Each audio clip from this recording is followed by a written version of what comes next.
Nah jadi menurut saya itu memang kalau pertanyaannya saya milih Anies ya karena ada pilihan. Iya. Kalau 2019 tidak ada pilihan. Iya. Silakan demo dan demo dikasih nilai A. Itu seluruh Indonesia, jutaan mahasiswa, total itu jutaan mahasiswa, itu bisa ngancurkan. Pokoknya Anda rejim demo, ini. selfie di depan demo, Iya. kemudian kirim. Iya, ngeri Pak. Jadi hati-hatilah, ini bisa ngarah ke chaos. Jadi harapan saya janganlah disepelekan seolah-olah itu, ya seperti Gibran bilang, ya itu silahkan aja nanti sebagai bahan evaluasi, ya kan? Ya itu kan tanda-tanda orang nggak mau dialog.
Jadi maksud saya gini, memang saya pertama melihat bahwa dulu itu kan kita nggak ada pilihan.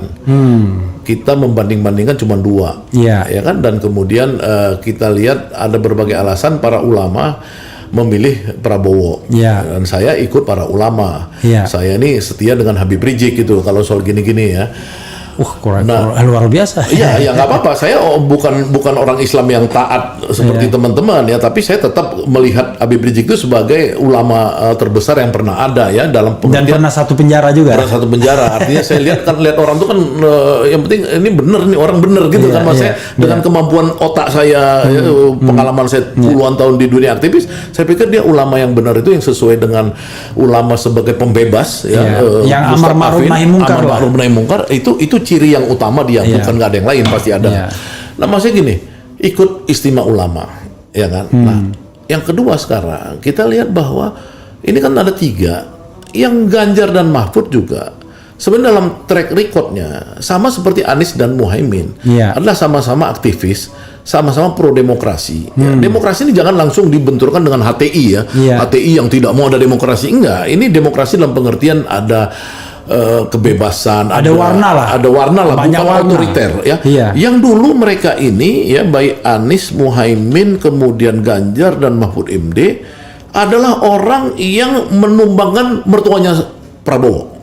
Mertuanya Prabowo ini adalah orang otoriter dulu, ya kan, 32 tahun memimpin, namanya Pak Soeharto. Nah, Prabowo adalah orang yang membela mertuanya waktu itu, berhadapan nih. Ya kan? Nah saya percaya ini dong, dua orang ini kan lebih bagus. Kalau misalkan Prabowo ini tiba-tiba dia sekarang kita lihat selama 5 tahun berkuasa, balik lagi istilah Ibu Megawati itu seperti New Orba lagi gayanya, wah ini bahaya dong. Bagaimana kalau nanti presiden, baru ini menteri pertahanan, bagaimana dia bisa seenaknya meninggalkan pendukung-pendukung dia, para ulama dan seperti saya apa segala, tidak ada izin. Ya kan, itu kan betrayal dong. Ya kan, pengkhianatan terhadap pendukungnya. Nah maksud saya itu artinya apa? Artinya buat saya sih, saya itu kalau pilihan itu pasti yang terbaik itu ya adalah yang satu, dia Anies Muhaimin ini dia percaya demokrasi dan warnanya sama saya sebagai orang Muslim, ya saya lebih dekat kepada mereka gitu. Nah itu rasional voter itu. Rasional voter. Jangan orang bilang lu politik identitas. Udahlah, jangan ajarin saya soal politik identitas. Saya itu membahasnya itu udahlah, capek saya bahas politik identitas itu. Nah kalau Ganjar dan Mahfud dia juga menawarkan demokrasi, iya kan? Tapi dia marhen, kan? Identifikasinya bukan kita, bukan gitu. Kita. Walaupun ada Mahfud di situ sebagai bagian dari ini, tapi kan kita bicara presidennya siapa, gitu kan? Nah jadi menurut saya itu memang kalau pertanyaannya saya milih Anies ya karena ada pilihan. Kalau 2019 tidak ada pilihan. Gitu loh. Ibaratnya bagi kita menjemput, kita pasti akan pilih Anies ya kan? Ya kalau sekarang buat saya iya. Kemarin agak pusing kepala kita ya. Iya 2014-19 ya pusing lah.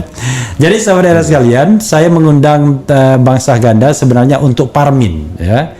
saya awalnya mau Parmin tuh lebih Jawanis, lebih orang Chile, lebih orang kecil. Iya. Tapi Parmin tuh panggung rakyat menanti perubahan. Iya.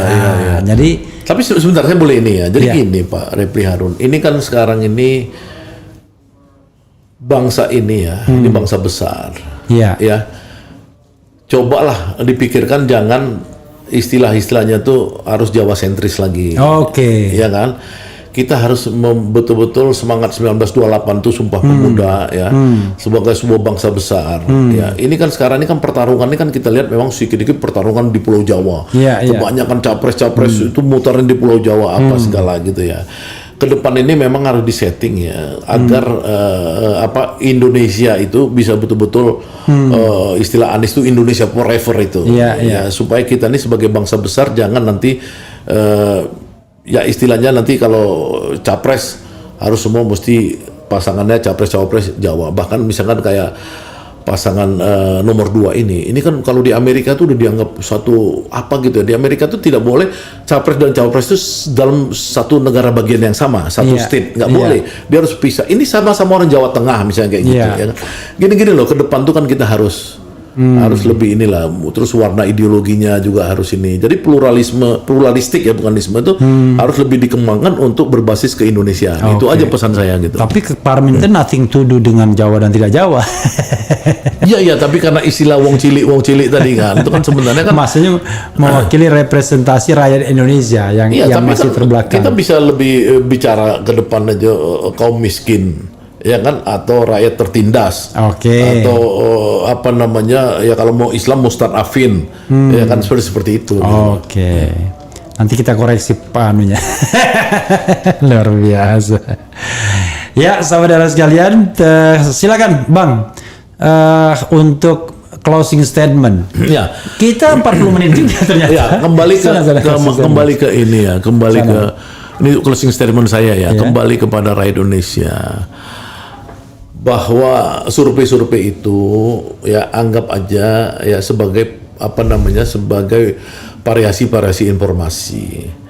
Ya, sekarang itu beda dengan zaman survei itu ketika dilakukan. Ya, survei itu dilakukan tahun 60-an gitu ya, 50-60-an itu di Amerika mulainya. Itu survei-survei kuantitatif itu karena belum ada big data. Ya, sekarang dengan big data kita bisa memantau, kita bisa melihat tren-tren di Google Trend ya, kita bisa lihat Google Search itu yang gratis, kita bisa lihat di di beberapa laporan big data seperti yang dilakukan oleh Ismail Fahmi misalkan, Drone Emprit dan lain-lain banyak. Jadi nggak usah takut ya, kita bisa melihat ya crowded itu bisa crowded sourcing itu bisa kita lihat crowded di darat ya, artinya ketika Pak Anies dibandingkan Prabowo dibandingkan Pak Ganjar tuh kalau turun ya, Pak Muhaimin kalau turun lebih banyak mana sih masanya turun gitu loh. Ya kan. Yang kedua kita lihat itu mobilisasi. Kalau mobilisasi nanti mau nggak sih dia kalau nggak dikasih duit kan gitu. Nah, yang ketiga kita lihat di dunia internet, dunia maya ya kan, kita lihat yang paling banyak dipercakapkan mana sih? Kan trennya misalkan Anies ketika dia masuk TikTok, ya kan itu TikTok kan disapu semua sama Pak Anies kan. Akhirnya orang K-popers apa segala itu. Iya, itu kan Anies Bobel, Abah Anies dan lain-lain. Jadi artinya kita nggak usah takut, kita optimis, jangan kemakan propaganda dari model-model survei yang keluar yang menurut saya itu bukan survei tapi sure pay. Sure pay ya, sungguh dibayar ya. Tapi gara-gara itu ada satu pertanyaan lagi yang saya ingin titipkan. Ini mohon maaf, tiba-tiba saya ikut. Ingat yang ini. Menurut Bang Ganda, gimana gerakan kampus ini? Saya snowball effect-nya itu sampai mana? Muter-muter di situ aja atau gimana ini? Nah kan soalnya ini sudah ada kalau besok IPB kemudian macam-macam. Ini bahayanya kampus ini yang sekarang ya. Ini saya kasih tahu sama lembaga-lembaga negara yang bertanggung jawab ya. Kalau dulu yang bergerak mahasiswa itu kita masih bisa mengontrol permainan. Karena apa? Karena dosennya kita bisa ingatin ini udah keterlaluan. Ya, anak-anak harus disuruh masuk kampus lagi, ya belajar lagi dan lain-lain. Tapi kalau bukan hanya mahasiswa, dosen-dosennya udah ikut sekarang ini mengkritik pemerintah. Ya, kalau tidak cepat diajak berunding, tidak cepat diajak dialog, ini bisa satu dosen itu seperti saya dosen, kemudian Bung Repi dosen, ya kita bilang aja mahasiswanya kalau demo, ya nanti malah saya kasih nilai A. Nah, itu kan ada kemarin waktu 2019. Coba bayangin semua dosen tuh bilang sama mahasiswanya silakan demo dan demo dikasih nilai A. Itu seluruh Indonesia, jutaan mahasiswa, total itu jutaan mahasiswa, itu bisa ngancurkan. Pokoknya ada demo, selfie di depan demo, kemudian kirim. Iya, ngeri Pak. Jadi hati-hatilah, ini bisa ngarah ke chaos. Jadi harapan saya janganlah disepelekan seolah-olah itu, ya seperti Gibran bilang, ya itu silahkan aja nanti sebagai bahan evaluasi. Ya kan? Ya itu kan tanda-tanda orang nggak mau dialog. Gimana menurut Bang? Ya kalau menurut saya ini bukan soal bandwagon effect ya. Iya. Kalau bandwagon effect itu kan kita tidak melihat bahwa ada rencana-rencana lain. Yeah. Kalau menurut saya ini adalah untuk nanti menjustifikasi ya adanya misalkan politik-politik yang menurut saya kurang bermoral. Ya seperti misalkan katakanlah politik gentong babi itu ya, pork barrel politik di mana Jokowi dengan sangat intens sekarang membagi-bagikan sembako ya untuk supaya rakyat itu terasosiasi bahwa Jokowi lah simbol daripada sembako yang hebat itu.